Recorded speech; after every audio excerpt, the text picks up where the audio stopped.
ശിവരാജ് സിംഗ് ചൗഹാനെതിരെ വലിയ നീക്കം തന്നെയാണ് സ്വന്തം പാർട്ടിയിലുള്ളവർ നടത്തുന്നത് എന്ന് വ്യക്തമാക്കുന്ന തരത്തിലേക്കാണ് അവിടെ BJPയിലെ ഒരു വിഭാഗം നീങ്ങുന്നത്. അതായത് മോഹൻ യാദവിനെതിരെയുള്ള അതിശക്തമായ നീക്കമായിരുന്നു നിലവിൽ മുഖ്യമന്ത്രി സ്ഥാനം ലഭിക്കാൻ വേണ്ടി ശിവരാജ് സിംഗ് ചൗഹാൻ നടത്തിയത്. അദ്ദേഹത്തിന് നരേന്ദ്രമോദി മന്ത്രിസഭയിൽ മന്ത്രിയാകാൻ ഒരു താല്പര്യവുമില്ല എന്നുള്ളത് തുടക്കം മുതലേ തന്നെ പറഞ്ഞിരുന്നു. അദ്ദേഹത്തിന് മധ്യപ്രദേശിൽ മുഖ്യമന്ത്രിയായി തന്നെ നിൽക്കണം എന്നുള്ളതായിരുന്നു പറഞ്ഞത്. നമുക്കറിയാം, മധ്യപ്രദേശിൽ ഏറ്റവും കൂടുതൽ കാലം മുഖ്യമന്ത്രിയായ വ്യക്തി, അതുപോലെ തന്നെ ട്രാക്ക് റെക്കോർഡ്, വളരെയധികം വിജയങ്ങൾ കൈവരിച്ച ഒരു വ്യക്തി. ഇത്തരത്തിലൊക്കെയാണ് അദ്ദേഹത്തിന്റെ പ്രകടനങ്ങൾ. അദ്ദേഹം സാധാരണഗതിയിൽ 2 നിയോജക മണ്ഡലങ്ങളിൽ നിന്നാണ് അദ്ദേഹം മത്സരിക്കാറുള്ളത്, വിദിശയിലും ബുദ്ധിനിയിലും.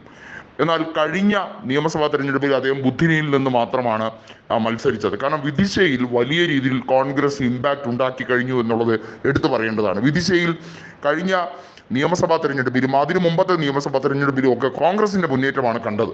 2018 നിയമസഭാ തെരഞ്ഞെടുപ്പിൽ കോൺഗ്രസ് ആയിരുന്നു BJPയേക്കാൾ സീറ്റുകൾ പിടിച്ചെടുത്തത്. എന്നാൽ അവിടെ ഓപ്പറേഷൻ താമരയിലൂടെ ഏറ്റവും കൂടുതൽ ഇടഞ്ഞു നിൽക്കുന്ന BJP നേതൃത്വത്തിന് ഏറ്റവും കൂടുതൽ സ്വീകാര്യമാകാൻ കഴിയുന്നത് അവിടെ ജ്യോതിരാദിത്യ സിന്ധ്യയാണെന്ന് മനസ്സിലാക്കി അദ്ദേഹത്തിന്റെ അനുയായികളെയും BJPയിലേക്ക് എത്തിച്ചു. ജ്യോതിരാദിത്യ സിന്ധ്യയെ സിവിൽ ഏവിയേഷൻ മിനിസ്റ്ററാക്കി. ഇത്തരത്തിൽ വലിയ രീതിയിലുള്ള രാഷ്ട്രീയ നീക്കം നടത്തി. കമൽനാഥ് ഒരു പരിധിവരെ കോൺഗ്രസിൽ സ്പോയിലറായി, അല്ലെങ്കിൽ കോൺഗ്രസിന്റെ പതനത്തിന് കാരണക്കാരനായി എന്നുള്ളതിൽ ഒരു സംശയവുമില്ല. എന്നാൽ അദ്ദേഹം തെറ്റുകൾ തിരുത്തി തന്നെ മുന്നോട്ട് പോകാൻ വേണ്ടിയാണ് ശ്രമിക്കുന്നത്. ജയവർദ്ധൻ സിംഗ് അതിശക്തമായി മുന്നോട്ട് പോകാൻ വേണ്ടിയുള്ള തീവ്രമായ ശ്രമങ്ങൾ നടത്തുന്നുണ്ട്. കോൺഗ്രസിന്റെ നേതാവാണ് ജയവർദ്ധൻ സിംഗ്, ദിഗ്വിജയ് സിംഗിന്റെ മകനാണ്. വലിയ രീതിയിൽ യുവാക്കൾക്കിടയിൽ ഒരു പബ്ലിസിറ്റി ഉള്ള, ഒരു വളരെയധികം ഗ്രാഫ് റെക്കോർഡ് ഉള്ള ഒരു നേതാവാണ് ജയവർദ്ധൻ സിംഗ് എന്ന് പറയുന്ന വ്യക്തി. തീർച്ചയായും മധ്യപ്രദേശിന്റെ രാഷ്ട്രീയത്തിൽ വിദിശ എത്രത്തോളം പ്രാധാന്യമുള്ളതാണ് എന്നുള്ളത് സുഷമ സ്വരാജ് എന്ന വ്യക്തിയെ മാത്രം ഓർത്താൽ മതിയാകുന്ന ഒരു കാര്യമാണ്.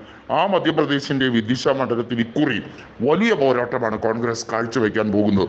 കമൽനാഥ് ഒരു കാര്യം പറഞ്ഞിരുന്നു, ഇക്കുറി മധ്യപ്രദേശിൽ 10-ൽ കൂടുതൽ സീറ്റുകൾ കോൺഗ്രസ് നേടിയെടുക്കും, അതിനകത്ത് 1 വിദിശ കൂടി പെടും എന്ന രീതിയിലേക്കാണ്.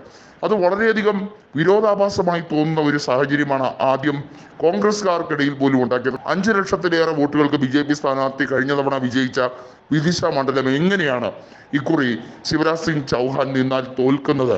അത് വലിയൊരു ചോദ്യമായിരുന്നു. എന്നാൽ ശിവരാജ് സിംഗ് ചൗഹാനെ മനഃപൂർവ്വം തോൽപ്പിക്കുക എന്നുള്ള രാഷ്ട്രീയ നീക്കമാണ് ഇവിടെ കേന്ദ്ര നേതൃത്വം നടത്തുന്നത് എന്നുള്ള ആരോപണം അതിശക്തമായി തന്നെ ഉണ്ട്.